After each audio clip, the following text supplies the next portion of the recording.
جی بالکل، ڈیرہ غازی خان میں دن بدن بڑھتی ہوئی وارداتوں نے عوام کا جینا محال کر رکھا ہے۔ خاص طور پر تھانہ صدر چوکی والا، شادالنڈ، تھانہ کالا، تھانہ شاہ صدردین، تھانہ کوٹ مبارک کی حدود میں جرائم پیشہ افراد اور لادی گینگ نے عوام کی زندگی اجیرن بنا رکھی ہے۔ راہ چلتے لوگوں کو سرِ عام گن پوائنٹ پر لوٹ لیا جاتا ہے۔ جرائم پیشہ لوگ معصوم شہریوں کو جان سے مارنے سے بھی دریغ نہیں کرتے۔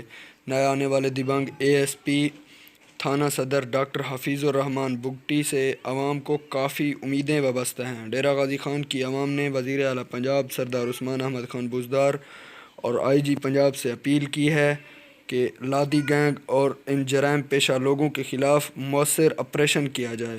غلام حسین گرچانی، city news, Dera Ghazi Khan. Top news آپ کے فیورٹ ٹاک شوز اور انلمیٹڈ انٹرٹینمنٹ صرف یوٹیوب پر۔